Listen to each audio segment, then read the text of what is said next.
Good morning, it's Motivational Monday here on the Step by Step Listening page, but also on the Step by Step Listening YouTube channel. So please, if you've joined me today, please say hello, comment below. We're going to spend 15 to 20 minutes together today, and we're going to be talking about the second pillar of the ultimate do, delegate, or ditch system, which is confidence. But we're going to be talking about, is your confidence holding you back? Now, that might sound a bit weird. You might think that it's lack of confidence that holds us back, but in fact, there is some evidence from the 30 years that I've been motivating people to take action on their decisions, is that actually our confidence can actually hold us back. So welcome to the page. Those who don't know me, I'm Cheryl Andrews. I'm the founder of Step by Step Listening, also known as the Listening Detective, and I help you do more of what you love, delegate the stuff you don't, and ditch the critic that says you can't.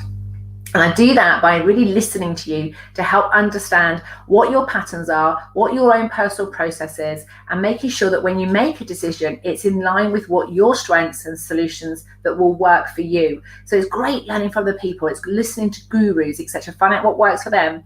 But if it doesn't work for you, you're not going to do anything with that information. So a gorgeous welcome. For those who don't know, the ultimate do, delegate, or ditch system is made up of 3 core pillars. Number 1 is clarity. 80% of the time, people will do what they say they're going to do if they have clarity of what they want. They have actually made the decision. If you're still in limbo on the fence, I will say having splinters in your bottom, where you're sat, shall I do this or shan't I? Then you won't take action. So absolutely the first thing you need to do is to make a decision. The second thing, though, is you have to have confidence in yourself, the actual process that you're going to go through, and the decision. And the reason we have to have confidence in ourselves is because people will challenge us. People will ask questions. And if we don't have confidence in ourselves, we don't know why we've done it or even how we made the decision. What was the criteria? When people ask us questions about it, that we can't answer the question, can't answer those questions, we won't lose confidence if we know how we made the decision and if we understand the process we've got to go through. However, where your confidence can really hold you back is when you are in that situation where you know what you want to do and you're confident in yourself and you can do it, and you just bulldoze your way through without listening to any feedback.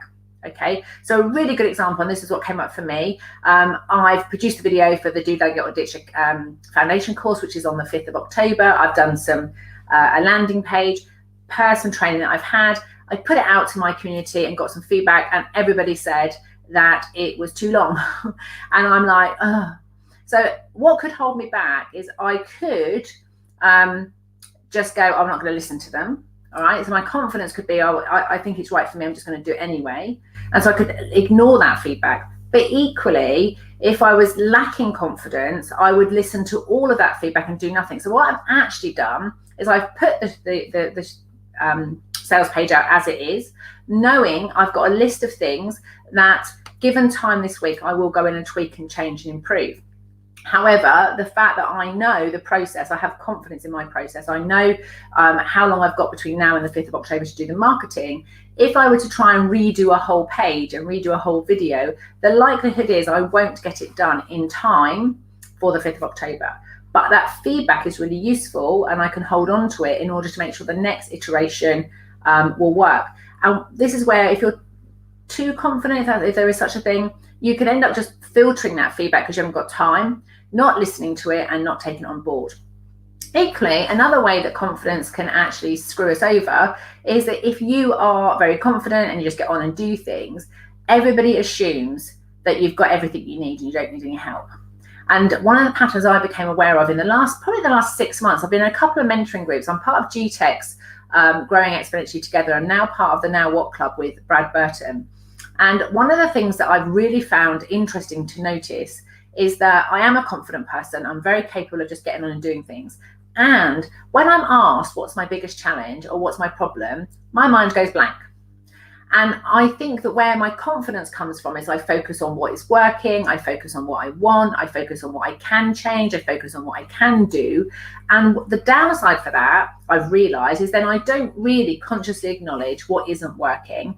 And therefore, I don't ask for help. And until I'm really, really pushed against really up against it. And so I want you to think about yourself, your confidence at the moment. What is working about confidence for you? What's not working, and what could work better?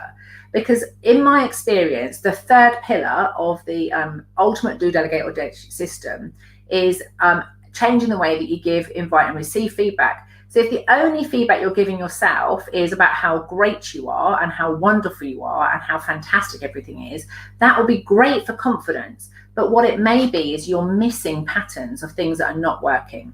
You're filtering in order not to get hurt or upset by the feedback, perhaps, what is there to be developed. And there's a fine line between accepting and acknowledging that other people would do it differently and you will do it your way. And the only way to know that is if you absolutely know what works for you in terms of your own confidence, and knowing how you work at your best, knowing how you learn, knowing how your own neurodiversity, how your brain processes information, but also about your own core values, how you want to live your life. So just because somebody else works 12 hours a day and works 7 days a week and never seems to take any time off, that may not be how you want to work. And therefore, even with great feedback from other people, you would filter it and you choose not to listen to it. But becoming more consciously aware of those filters means that you will be able to be mindful when you're making a decision, but also when you're listening to feedback, how you're filtering it and what you're choosing to ignore. I'm certainly becoming much more aware this month that I don't particularly find it easy to communicate with clarity the stuff that's not going so well and what I'd like to have happen instead. And so that's going to be my personal development task. I'm going to be working on being able to communicate what's not working.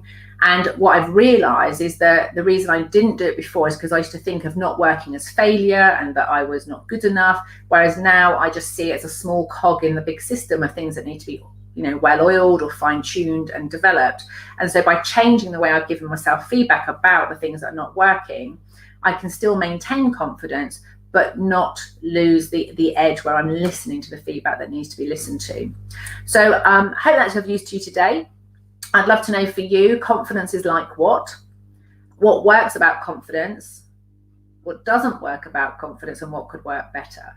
And I just like to thank my clients, because it was inspired by a client I was talking to this week who said, I've realized that because I'm really confident, everybody assumes I don't need any help.